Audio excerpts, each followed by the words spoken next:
Today, we begin a new series from a book by American writer Edgar Rice Burroughs. The book is called A Princess of Mars. It is the first book in a series that Mr. Burroughs wrote about a man who travels to Mars during the last years of the 1800s. There, the man meets strange beings and sees strange sights. At first, he is a captive, then a warrior, and after many battles, a prince of a royal family. Shep O'Neal begins the story of A Princess of Mars.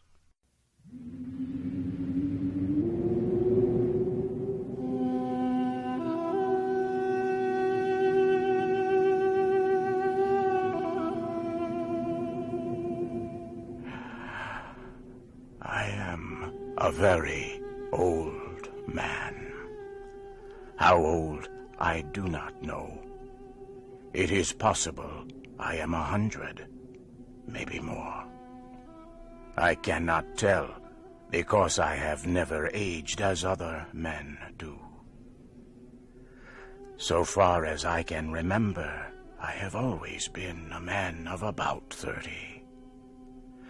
I appear today as I did 40 years ago, yet I feel that I cannot go on living forever. Someday, I will die the real death from which there is no escape. I do not know why I should fear death, I who have died 2 times, and am still alive. I have never told this story. I know the human mind will not believe what it cannot understand. I cannot explain what happened to me.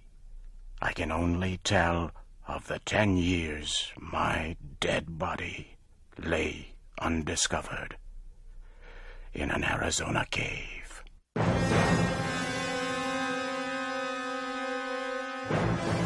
My name is John Carter. I am from the state of Virginia. At the close of the Civil War, I found myself without a home, without money, and without work. I decided the best plan was to search for gold in the great deserts of the American Southwest. I spent almost a year searching for gold with another former soldier, Captain James Powell, also of Virginia. We were extremely lucky. In the winter of 1865, we found rocks that held gold. Powell was trained as a mining engineer. He said we had uncovered over $1 million worth of gold in only 3 months. But the work was slow, with only 2 men and not much equipment. So we decided Powell should go to the nearest settlement to seek equipment and men to help us with the work. On March 3rd, 1866, Powell said goodbye. He rode his horse down the mountain toward the valley. I followed his progress for several hours. The morning Powell left was like all mornings in the deserts of the great Southwest, clear and beautiful. Not much later, I looked across the valley. I was surprised to see 3 riders in the same place where I had last seen my friend. After watching for some time, I decided the 3 riders must be hostile Indians. Powell, I knew, was well armed and an experienced soldier, but I knew he would need my aid. I found my weapons, placed a saddle on my horse, and started as fast as possible down the trail taken by Powell.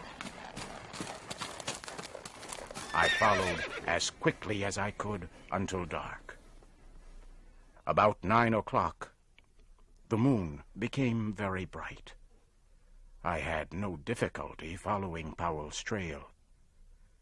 I soon found the trail left by the 3 riders following Powell. I knew they were Indians. I was sure they wanted to capture Powell. Suddenly I heard shots far ahead of me. I hurried ahead as fast as I could. Soon I came to a small camp. Several hundred Apache Indians were in the center of the camp. I could see Powell on the ground. I did not even think about what to do. I just acted. I pulled out my guns and began shooting. The Apaches were surprised and fled. I forced my horse into the camp and toward Powell. I reached down and pulled him up on the horse by his belt. I urged the horse to greater speed. The Apaches, by now, realized that I was alone and quickly began to follow. We were soon in very rough country. The trail I chose began to rise sharply. It went up and up. I followed the trail for several hundred meters more until I came to the mouth of a large cave. It was almost morning now. I got off my horse and laid Powell on the ground. I tried to give him water, but it was no use. Powell was dead. I laid his body down and continued to the cave. I began to explore the cave. I was looking for a safe place to defend myself, or perhaps for a way out, but I became very sleepy. It was a pleasant feeling. My body became extremely heavy. I had trouble moving. Soon I had to lay down against the side of the cave. For some reason, I could not move my arms or legs. I lay facing the opening of the cave. I could see part of the trail that had led me here. And now I could see the Apaches. They had found me, but I could do nothing. Within a minute, one of them came into the cave. He looked at me, but he came no closer. His eyes grew wide. His mouth opened. He had a look of terror on his face. He looked behind me for a moment and then fled. Suddenly, I heard a low noise behind me. So could the rest of the Apaches. They all turned and fled. The sound became louder, but still I could not move. I could not turn my head to see what was behind me. All day I lay like this. I tried again to rise and again, but I still could not move. Then I heard a sharp sound. It was like a steel wire breaking. I quickly stood up. My back was against the cave wall. I looked down. There before me lay my body.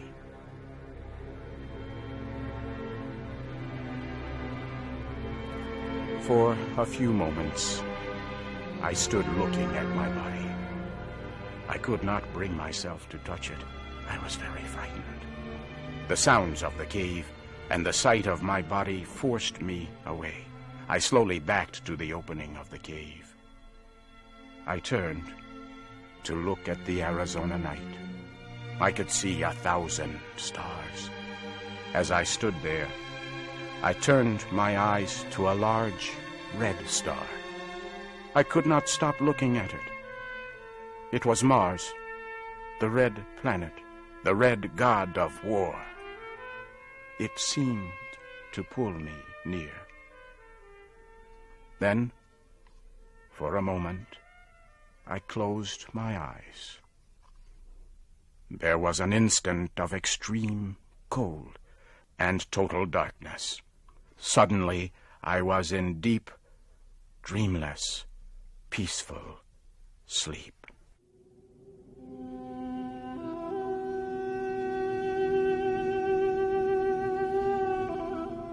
I opened my eyes upon a very strange land. I immediately knew then I was on Mars. Not once did I question this fact. My mind told me I was on Mars, as your mind tells you that you are upon Earth. You do not question the fact. Nor did I. I found myself lying on a bed of yellow-colored grass that covered the land for kilometers. The time was near the middle of the day, and the sun was shining full upon me. It was warm. I decided to do a little exploring. Springing to my feet, I received my first Martian surprise. The effort to stand carried me into the Martian air to the height of about 1 meter. I landed softly upon the ground, however, without incident. I found that I must learn to walk all over again. My muscles were used to the gravity of Earth. Mars has less gravity. My attempts to walk resulted in jumps and hops, which took me into the air. I once landed on my face. I soon learned that it took much less effort for me to move on Mars than it did on Earth. Near me was a small, low wall. Carefully, I made my way to the wall and looked over. It was filled with eggs, some already broken open. Small, green creatures were in them. They looked at me with huge red eyes. As I watched the fierce-looking creatures, I failed to hear 20 full-grown Martians coming from behind me. They had come without warning. As I turned, I saw them. One was coming at me with a huge spear, with its sharp tip pointed at my heart.